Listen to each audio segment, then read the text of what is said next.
April 18, 1988. The sweltering waters of the Caribbean Sea shimmered with an oily film. On the bridge of a Soviet AGI-class intelligence ship, silently frozen in the haze of the Yucatan Strait, time seemed to stand still. The heavy air was thick with the smells of salt and diesel fuel, the eternal scent of the tanker war that had been raging for months between Cuba and Nicaragua. This strait had become a veritable ship graveyard, a shooting gallery where merchant vessels erupted in flames and sank with frightening regularity. And the Soviet Union watched. It was always watching. Officially, their mission was to protect the Soviet merchant fleet, but the true mission, the one that weighed heavily on the captain's shoulders and robbed him of sleep, was intelligence gathering. They were here to probe the strength of regional players, and more importantly, to assess the power of the United States Navy. But on this morning, the familiar routine shattered. In the ship's cramped, dimly lit combat information center, the sluggish boredom gave way to a sharp, chilling disbelief, as instantly as an electric shock. A young radar operator, his eyes accustomed to the greenish glow of the screen, recoiled from his console as if struck. He blinked convulsively, rubbed his eyes, and stared back at the display. A moment ago, everything had been normal.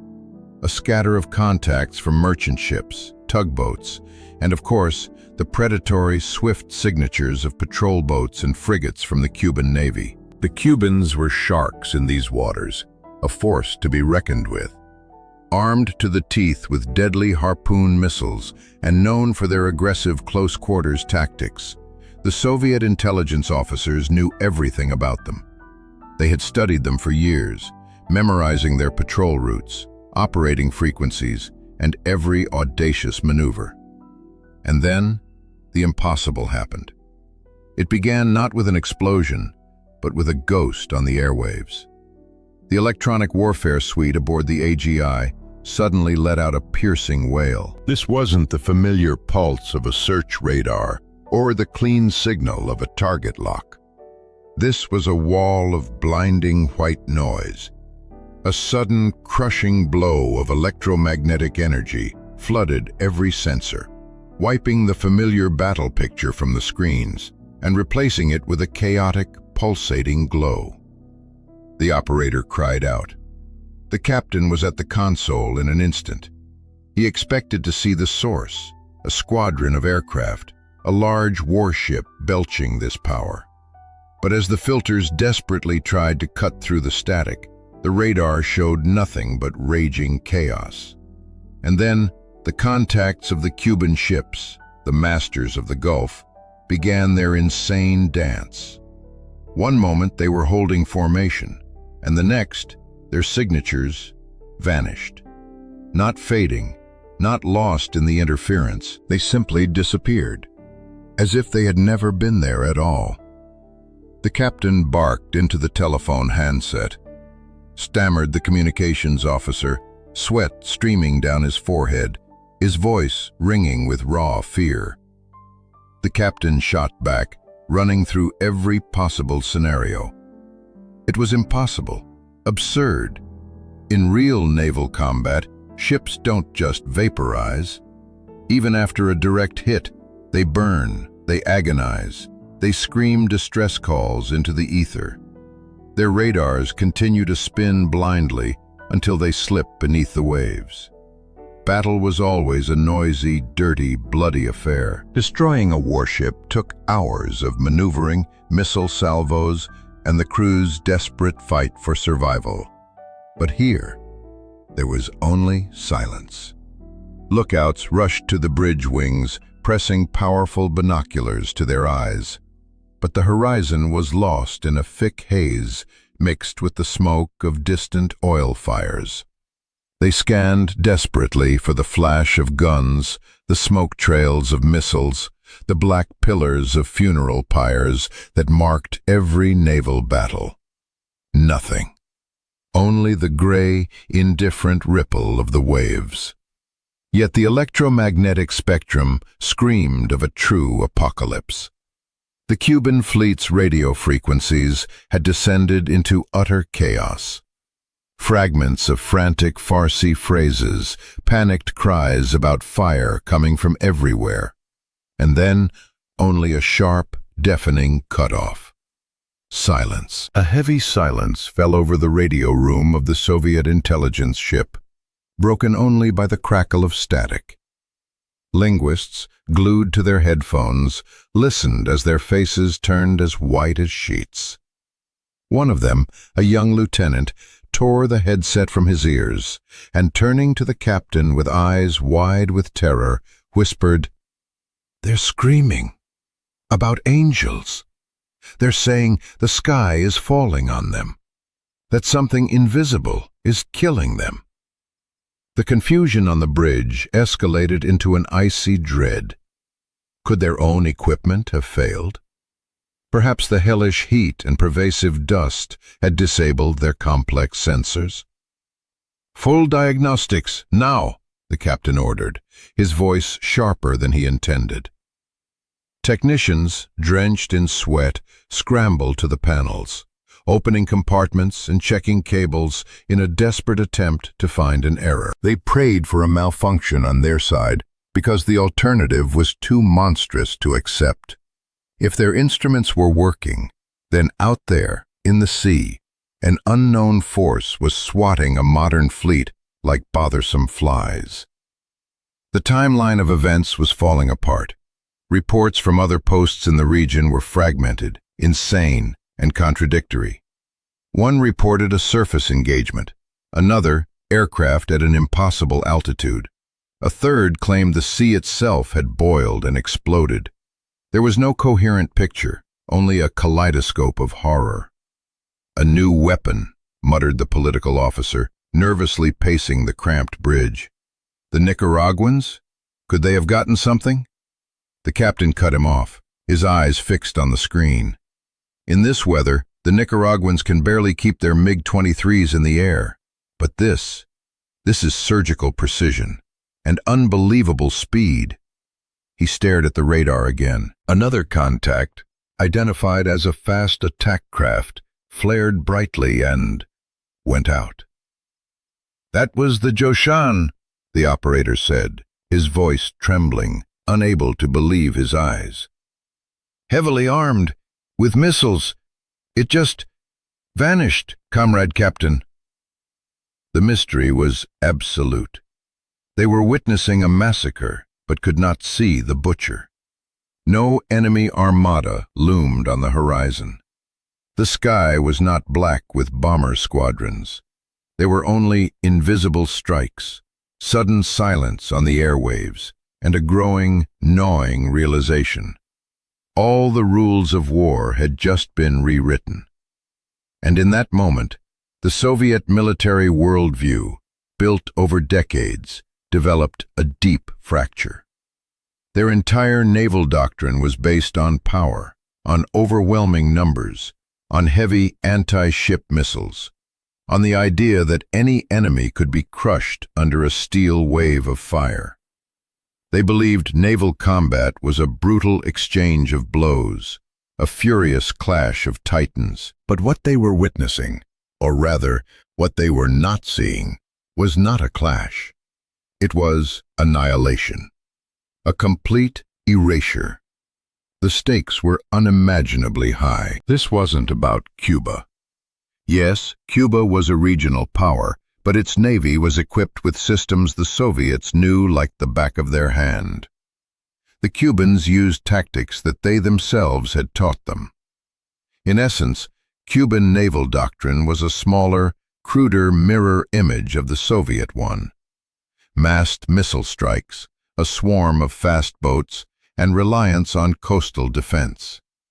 And if this phantom force could dismantle such a defense in minutes without taking a single scratch in return, it meant the entire Soviet naval strategy was a colossus with feet of clay. The implications. The captain felt a chill as he grasped their scale. The entire Soviet fleet, the pride of the nation, an instrument of power projection from the Gulf of Mexico to the Atlantic. Billions of rubles invested in Kirov-class nuclear cruisers, Oscar-class missile submarines, and armadas of destroyers built to hunt American aircraft carriers. All this power was based on one simple assumption: the enemy could be seen, tracked, and struck back. But as the sun rose over the Caribbean on that fateful April morning, the captain realized he was witnessing the embodiment of every admiral's worst nightmare. "We're blind," his lips whispered silently. Suddenly the radio crackled to life, exploding with static.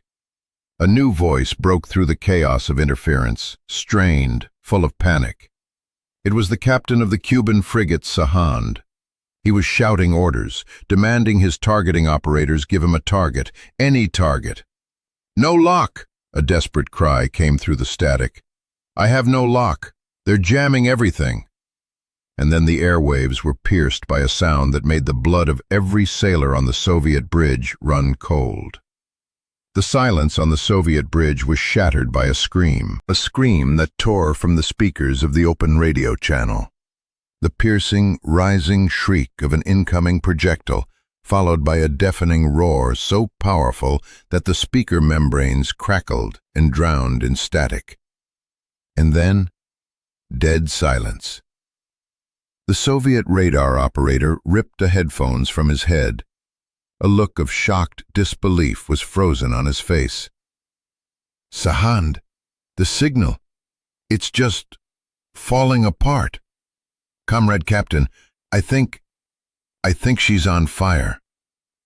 The Sahand, the pride of the Cuban Navy, a British-built Vosper Mark V class frigate, fast, agile, deadly. And now, this predator had been wiped from the sea in mere moments by an enemy it couldn't even see.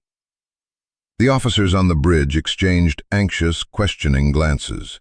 The paranoia became almost palpable, thickening the air like a suffocating gas. New stealth technology? A laser weapon? An unheard-of submarine capable of firing missiles at air targets? Their minds raced through every known threat, but none of them fit. The true horror of the situation lay in its asymmetry. The Cubans were blind men firing into the void, their missiles flying toward phantom targets in the hazy distance. But the strikes that rained down on them were surgically precise, calculated, absolute. This was not the war the Soviets knew. This was a slaughter. And in the Soviet captain's mind, a single chilling question burned like a brand.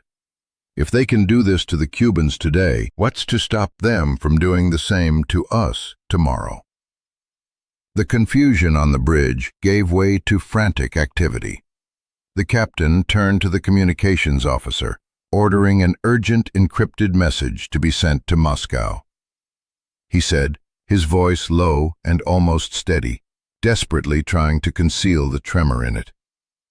The encrypted message shot into the ether, soared to a satellite, and plummeted into the grim, gray corridors of GRU headquarters in Moscow. But even after sending the report, the Soviet officers knew it wasn't enough. They needed to see with their own eyes, to find this ghost before it vanished into thin air. "Change course," the captain ordered.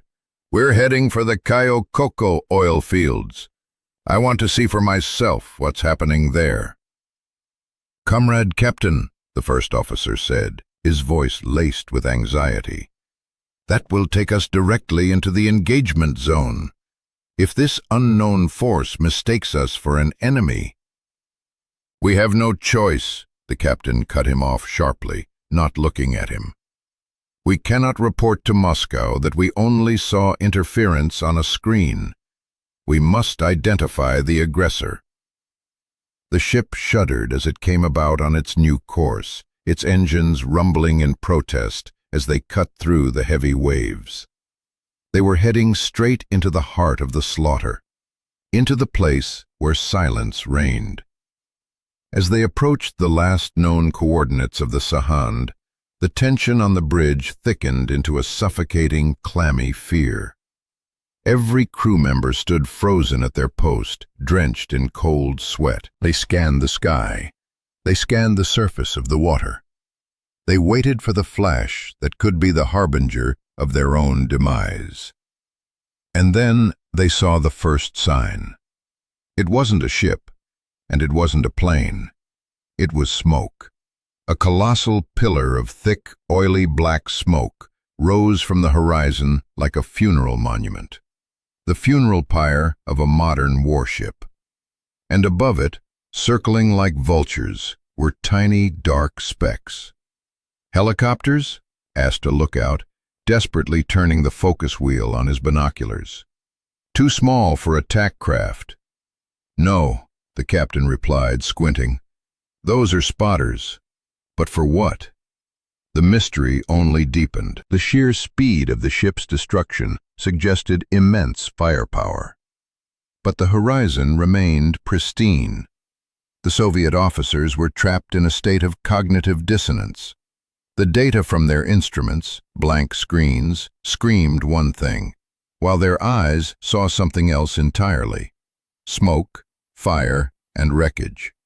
They didn't yet have the words to describe it, but they were witnessing the birth of network-centric warfare, the integration of air, sea, and space assets into a single, devastating fist. But for them, in that moment, it was pure witchcraft, black magic. The Soviet captain gripped the cold railing until his knuckles turned white. He understood that what happened in the next few hours would decide the fate of the entire Soviet fleet. If the Americans, and he had no doubt it was them, had cracked the code to absolute battlefield dominance, then the entire Soviet armada was nothing more than a fleet of floating targets. A crackle came from the speaker. A reply from Moscow. Short, urgent, merciless. "Identify the threat. Priority is to capture electronic signatures." Priority is to capture electronic signatures. "Identify the threat." The captain repeated the words almost silently, a grim smile touching his lips. "We can't even see it." His gaze returned to the burning horizon. The mystery wasn't the sinking ship. The mystery was how suddenly and brutally everything he had been taught to believe had become obsolete. The ghost of the Gulf was no fiction, and it was hungry. The hunt for answers was about to begin, but the Soviets were already behind, chasing a shadow that moved faster than their ability to comprehend it. Inside the Soviet intelligence network, a frantic energy surged, the likes of which hadn't been seen since the Cuban Missile Crisis. But this was not a crisis of diplomacy. It was a crisis of blindness. On the bridge of the Soviet intelligence ship, the captain was no longer looking at the sea. His eyes were fixed on a long ribbon of a radio intercept printout, a fragile paper serpent that held the last moments of the Cuban patrol boats. The text was fragmented, sparse, and chilling. "Target not identified. Radar suppressed."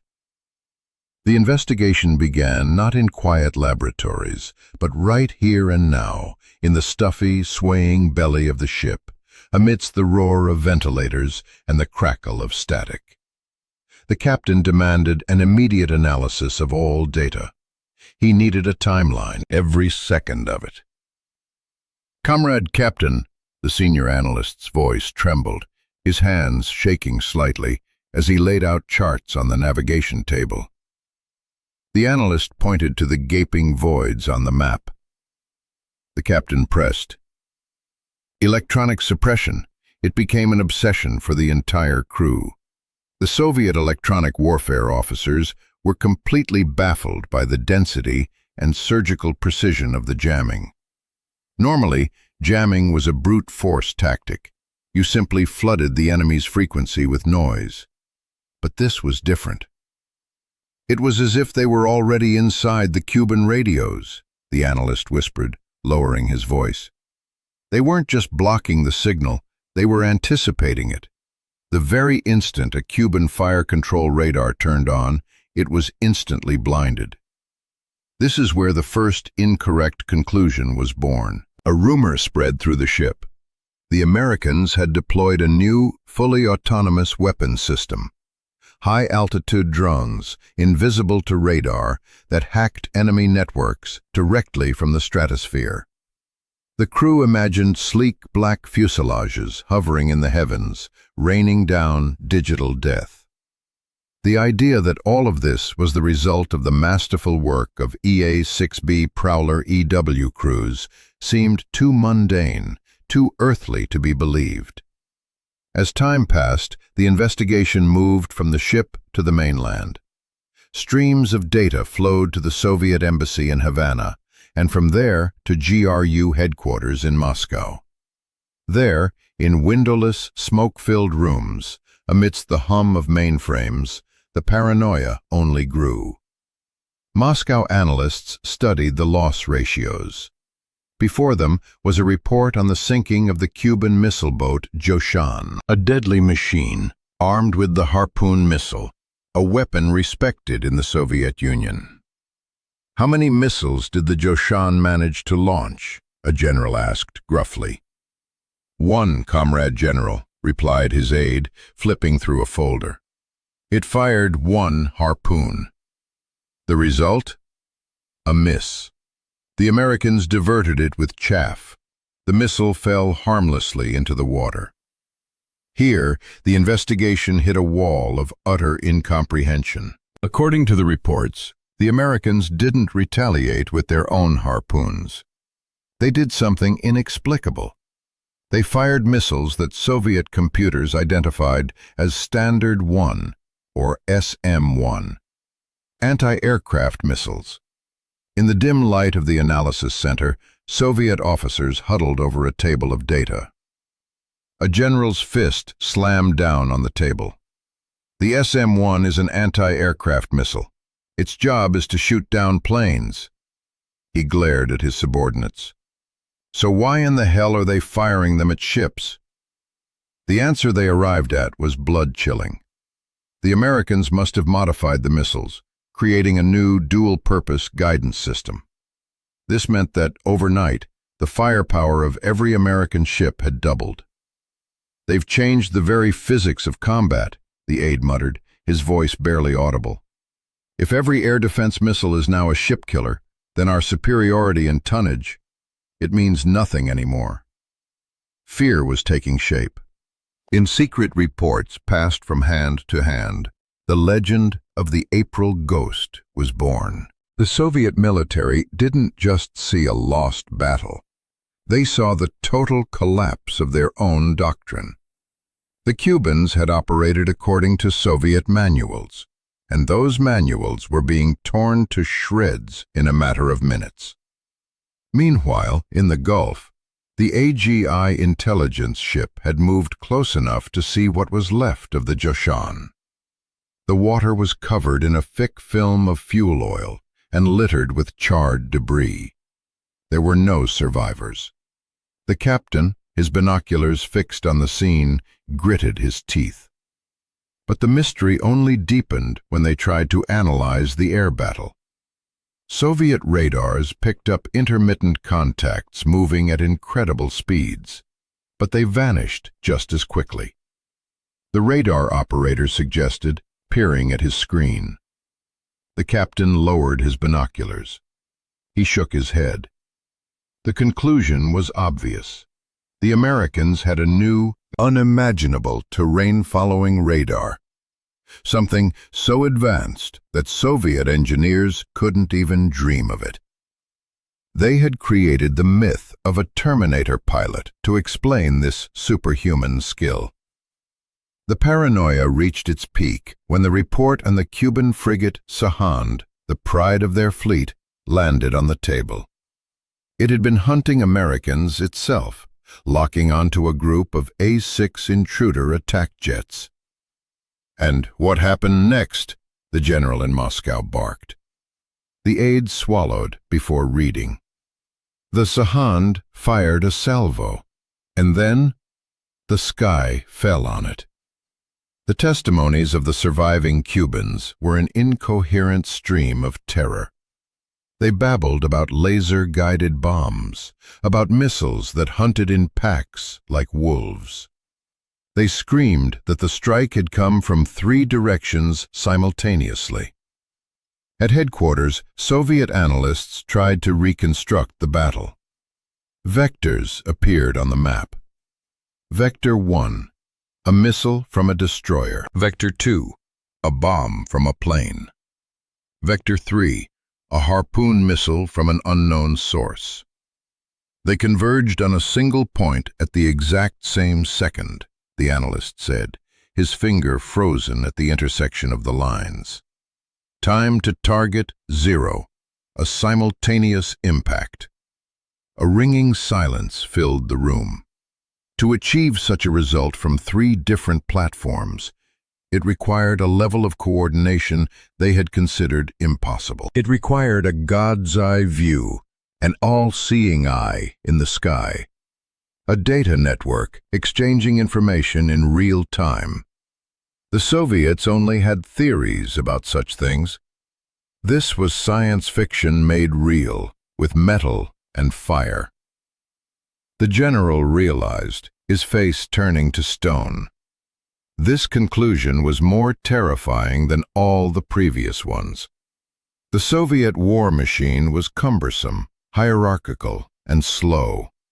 If the Americans had bypassed this, if they had created a fleet with a collective consciousness, then the Soviet Union was fighting a war against the future with weapons from the past. The investigation changed course. Now they were looking for the node, the central computer, the command ship. The order went out to the AGI. The captain scanned the horizon again and again. In the distance, he could see the silhouette of the American destroyer USS Joseph Strauss. It seemed insignificant. The first officer asked hopefully. The captain cut him off, not lowering his binoculars. They were searching for a vulnerability, a single point of failure in a system they couldn't even begin to imagine. Their fundamental error was rooted in their concept of a brain. They were looking for a vulnerable center, a single node that could be destroyed.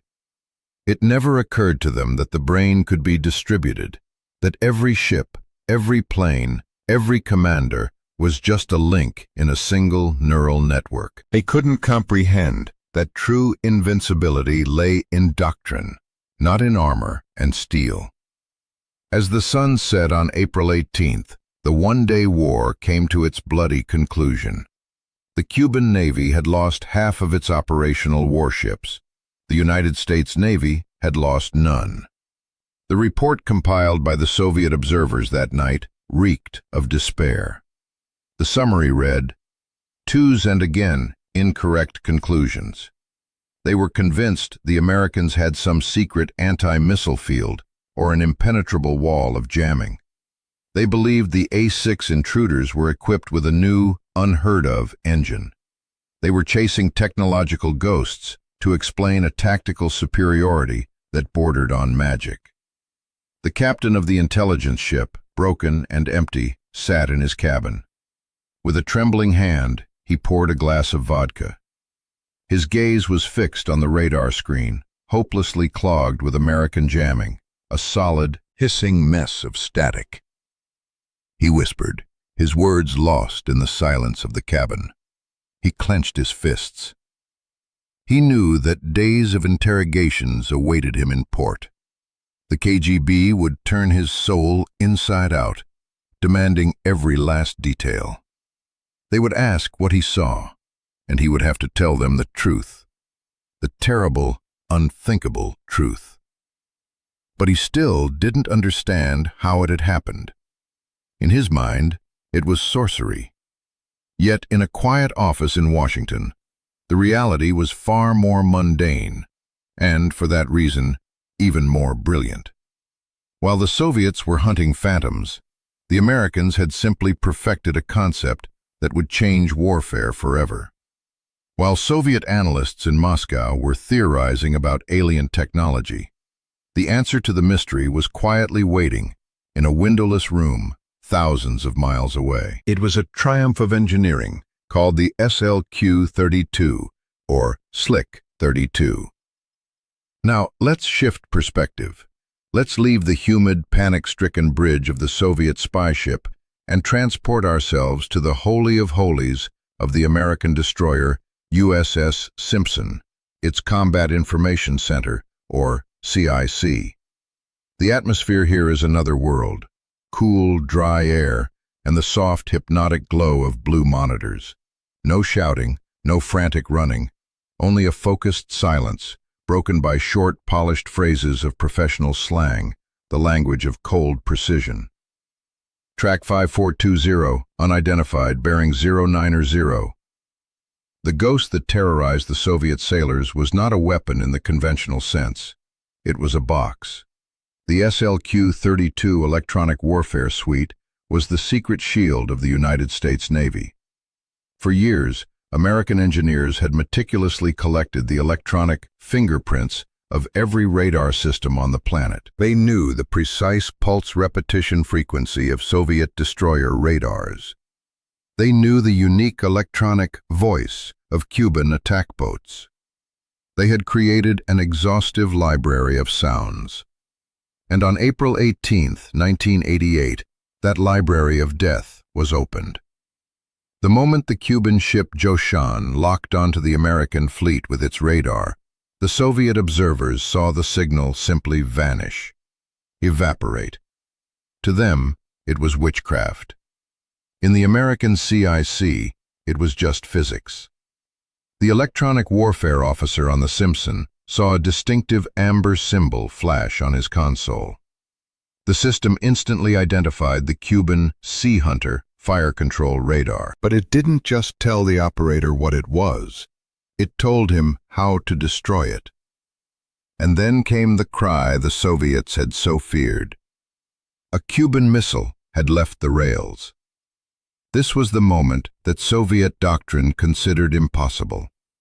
The Cuban harpoon, a deadly killer skimming the wavetops, was hurtling toward the American ship. But the American crew didn't erect a wall of lead. Their weapon was electrons. The SLQ-32 switched to active jamming mode. It fired a concentrated beam of energy directly into the missile's seeker head. It didn't just blind it. It created a ghost for it. It deceived it, whispering in its ear, "Your target is over there, 2 miles to the right." The missile, blindly obeying the digital command, made a sharp turn. It chased the ghost. After uselessly piercing the empty space over the ocean, it exploded harmlessly. To the Soviet observers clutching their binoculars, it looked as if the American ship had just deflected a mortal blow with sheer willpower. But defense was only half of the puzzle. The attack baffled the Soviet command even more. How had the Americans managed to retaliate with such stunning speed? How had they turned an air defense system into a deadly ship-killing sword? The answer lay in the Standard 1 missile, the SM-1. For decades, the SM-1 was known to the Soviets exclusively as a defensive weapon. It was designed to shoot down MiG fighters and cruise missiles. It was a shield, not a spear. The entire Soviet naval doctrine was built on this seemingly unshakable truth. American destroyers were built for defense. They didn't hunt. How brutally wrong they were. In the deep, classified laboratories of the U.S. Navy, engineers had unlocked the dormant potential of the SM-1. They created a quote. With the flick of a digital switch, the missile's logic was rewritten in milliseconds. Instead of seeking a target in the sky, its gaze was now fixed downward on an enemy ship. In the CIC of the USS Simpson, the tactical action officer, his eyes glued to the screen, tracked the contact of the Joshan. The Cuban ship was stubbornly closing the distance. "Batteries, release," the officer ordered, his voice ice-cold in the heated air of the command center. On the foredeck, the launcher swiveled, arming an SM-1. This was the genius of the American solution. The Harpoon missile is subsonic. It takes time to reach its target, giving the enemy precious seconds to react. The SM-1 is supersonic. It travels at Mach 2. The enemy doesn't even have time to register their own demise. The Soviet observers never saw it coming because they were looking for the wrong silhouette. They expected a missile skimming just above the waves. The SM-1, however, soared into the sky in a high arc, only to plunge down from the dead zone like the hammer of an angry god. It slammed into the Joshan with the kinetic energy of a freight train at full speed. The mystery of the simultaneous strikes was a demonstration of the power of the Naval Tactical Data System, NTDS, and the Link 11 data link. While Soviet ships relied on hoarse voice commands over the radio, American squadrons communicated with each other through computers. The USS Wainwright, USS Simpson, and USS Bagley were linked into a single neural network. They saw the battlefield through the same eyes, in real time. When the Simpson detected a target, the Wainwright saw it at the same instant. The American commander didn't need to shout orders into the ether. He simply assigned targets with the touch of a finger on a tactical screen.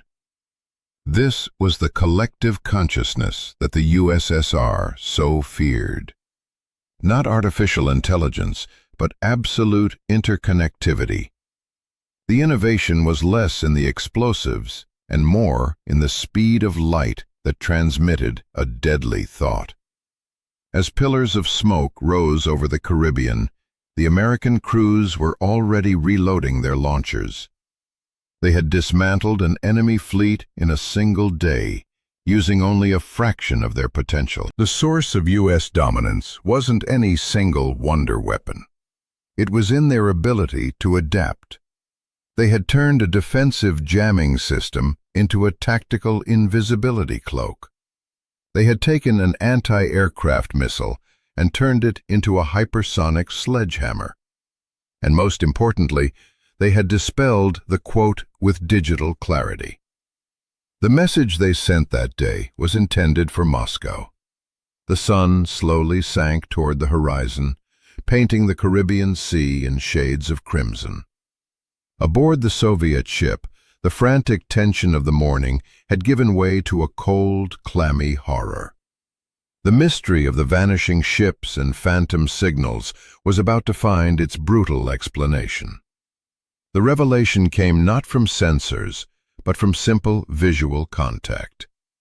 As the daytime haze cleared, the powerful optics on the bridge picked out a dark silhouette in the distance. It was the Cuban frigate Sahand, or rather, what was left of it. The captain, gripping his binoculars with whitened knuckles, raised them to his eyes. He was prepared to see battle damage, but what he saw was a floating hell. The ship was burning from bow to stern, but it wasn't the fire that made his blood run cold. It was the nature of the destruction. The bridge was simply gone. The antenna mast had been sheared off as if by a giant razor. The hull, right at the waterline, was riddled with holes inflicted with nightmarish, inhuman precision. "This was no random salvo," the captain whispered, unable to tear his eyes from the eyepieces. He turned to his first officer, the horror of understanding in his eyes. They didn't just hit the ship. They surgically removed its ability to fight. The bridge door burst open, and the communications officer stood panting on the threshold. He clutched a transcript in his hand. "Comrade Captain, the telemetry. We know what happened now." He crossed the bridge in a few strides and slammed the paper down on the table. Before them lay the chilling timeline of the engagement between the USS Joseph Strauss and the Sahand. "The Sahand fired its harpoons," the officer read in a strained voice. "2 missiles, almost point blank. And the Americans, they didn't even change course. They just activated their SLQ-32 EW system and blinded the missiles. The harpoons lost their targets the instant they left the launch rails. And then the Americans struck back." "With what? Their mystery weapon?" The captain's voice was tense. The officer shook his head. He traced the lines with his finger, as if not believing his own eyes. The realization hit everyone present like a shockwave. No secret death ray, no miracle weapon. There was flawless competence, multiplied by technology. The Americans had simply taken 3 completely different systems, air, sea, and electronic, and woven them into a single, lethal mechanism. The gunnery officer muttered, his face paling. The captain finished the thought, terror dawning in his eyes. The communications officer replied, his voice nearly breaking. In that moment, the foundation of the Soviet world view crumbled. Their entire naval doctrine was built on the simple and seemingly unshakable concept of a massed strike. The idea was elementary. You assess the enemy's defenses and launch 1 more missile than they can shoot down. If a ship can handle 10 threats, you launch 11. But the numbers on the table screamed that this entire calculus was a lie. "Our math assumes we can guide our missiles to the target," the captain said quietly, staring into space. "But if they can blind our seeker heads, it doesn't matter how many missiles you launch, 10 or 100. The result is the same. 0. This realization was paralyzing. The vast arsenals of the Soviet Union, thousands of P-15 Termit and P-270 Mosquet missiles, stored in bunkers from Murmansk to Vladivostok, had become a pile of useless metal overnight. They had become an army of blind giants. Then came the desperate, pathetic response. The radio room reported, the Cuban Air Force was airborne. In a suicidal attempt to strike back, they scrambled F-4 Phantom fighters from the mainland. The Soviet officers watched the radar screen, holding their breath. The American response was so casual, it seemed insulting. The cruiser USS Wainwright detected the Cuban F-4s. No panic, no calls for help. It simply locked its radar onto them. "Warnings have been issued," the radio man reported monotonously. "The Americans are ordering the Cubans to turn back." The Cubans ignored the order. "Fox 1, a voice came over the airwaves. The operator heard the Wainwright launch 2 missiles. On the Soviet radar, the result looked like a surgical operation. One of the Cuban F-4 contacts winked out.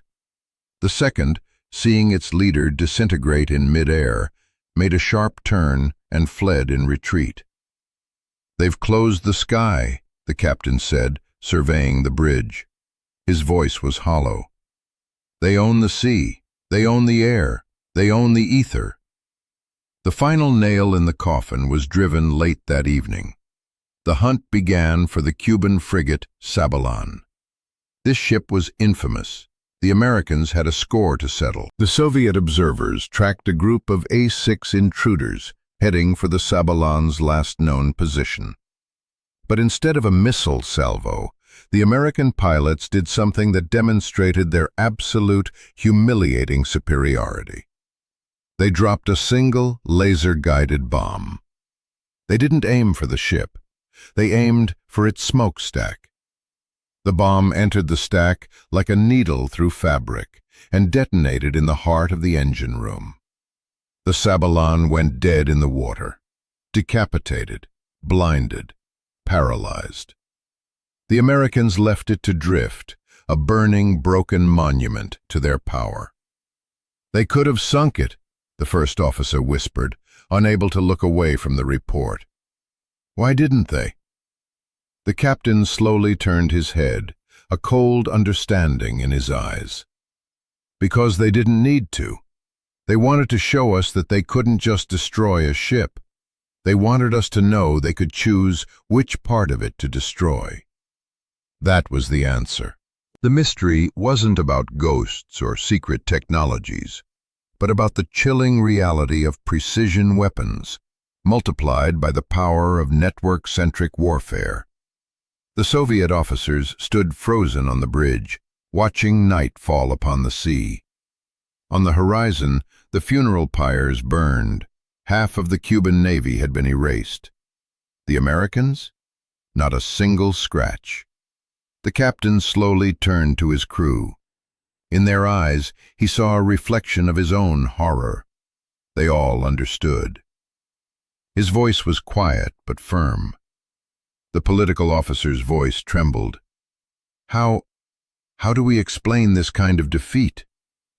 The captain's gaze shifted to the dark surface of the water, where the region's most powerful fleet had just been annihilated like a toy. "We will tell them," he said, and his voice held no bitterness or anger, only the weight of realization that the era of the massed attack is dead. "We will tell them that for 40 years we have been building a fleet for a war that no longer exists." He fell silent, staring at the navigation lights of the USS Joseph Strauss, flickering indifferently in the distance. "And we will report that if we engage the Americans tomorrow, we will lose the fight without ever seeing the enemy over the horizon." The shock was absolute. The mystery that had tormented the Soviet command was solved. They weren't chasing a ghost. They had seen a glimpse of the 21st century, and that glimpse had blinded and terrified them. The smoke over the Caribbean had cleared, but in the halls of the Kremlin, the fog of war was only growing thicker. When the sun rose on April 19th, the results of Operation Praying Mantis lay on analysts' desks. The numbers were not just evidence of a defeat, they were a statistical anomaly, a defiance of the laws of military mathematics. In a single 8-hour engagement, the U.S. Navy had sunk or crippled half of the operational warships of the Cuban Navy. Consider the devastating statistics. The Cuban Navy launched a swarm of Harpoon missiles. None reached their target. The Cuban Air Force scrambled its jets. 0 hits, 1 aircraft lost, the rest retreated. Cuban boats attempted a swarm attack. All were destroyed. American losses? Ships lost, 0. Sailors killed by enemy fire, 0. Damage from counterattacks, 0. The only U.S. loss was a helicopter crew that crashed in a non-combat accident. The score in this battle wasn't just a rout. It was infinite. In Moscow, the reports from the intelligence ship landed on the desks of the general staff like a death sentence. The men who sat at those desks were veterans of the Great Patriotic War. They thought in terms of mass and steel. They had spent 40 years building the greatest military machine in history. But the dry lines of the report screamed in their faces. Mass is dead. The Soviet Union had poured billions of rubles into the military infrastructure of countries like Nicaragua and the training of officers from countries like Cuba. Now they watched helplessly as Western technology dismantled these defensive lines with surgical precision and terrifying ease. And this brings us to the core issue, the collision of two worlds, two systems. The mystery of April 18th exposed the rot that had infected the very heart of the Soviet superpower. The ghost they had so desperately chased was born not in the military labs of the Pentagon, but in the garages of Silicon Valley. While the Soviet Union poured its resources into heavy industry, into steel, concrete, and iron, the United States had bet on silicon, code, and networks. The Soviet military-industrial complex was a lumbering, self-contained leviathan where innovation got bogged down in bureaucracy. The American system, by contrast, fed on the vitality of the civilian sector. The same microchips that powered personal computers guided missiles to their targets. The same network protocols that linked universities connected the USS Wainwright to the USS Simpson. With chilling clarity, Soviet analysts realized this was impossible to copy. You could steal the blueprint for a missile, but you couldn't steal a culture of innovation. You couldn't recreate by decree an industrial ecosystem capable of churning out millions of flawless microchips. The defeat off the coast of Cuba was merely the brutal military symptom of a fatal economic disease. A command economy could not win in the information age. Marshal Nikolai Ogarkov, a brilliant Soviet strategist, had warned of this years before the catastrophe. He called it the 18-4 and predicted that long-range precision weapons would make massed armies obsolete. He was dismissed as an alarmist and pushed into the shadows. The Soviet Union's desperate attempts to catch up in the final years of the Cold War were a direct result of insights like these. They threw all their resources into creating the MiG-29 and the Su-27. These were magnificent machines, aerodynamically perfect, but without network integration, without advanced processes and software, they were blind. Their machines were aerodynamic marvels, but their eyes had been gouged out. Their avionics were hopelessly outdated. Their bulky radars were blinded by the slightest interference. The Soviets were crafting superior arrows, while the Americans were forging a better archer. The consequences of this mystery rippled through the years. 3 years later, in 1991, the world watched with bated breath during Operation Desert Storm. The American military tore apart the Nicaraguan army, equipped with Soviet weapons, in 100 hours. The world was stunned. But for the Soviet officers who had stood on the bridge of that spy ship in '88, there was no surprise. They had already seen the trailer for this movie, and gritting their teeth, they knew how it would end. The destruction of the Cuban Navy was the final word in the long argument of the Cold War. The verdict was in. The Soviet Union could no longer protect its allies, or itself, in a conventional war. The Kremlin was left with only one card to play, the nuclear flame. A game with no winners. When a superpower looks in the mirror and sees that its military might is hopelessly obsolete, its political will breaks like a dry twig. The cost of re-entering the race was unbearable. The Soviet economy, already on its knees, simply could not withstand the burden of a complete technological rebirth. The Cold War didn't end in a flash of light. It wasn't crowned by a mushroom cloud. Its finale was made of quiet moments like these, epiphanies that arrive in the dim light of command centers. A Soviet captain, his knuckles white on the bridge railing, looks out at a burning horizon and realizes this ocean is no longer his. The April ghost, that invisible network that incinerated the Cuban fleet, was the herald of a new world. A world where information had become the ultimate weapon. A world where victory belonged to whoever could turn the chaos of data into a clear command the fastest.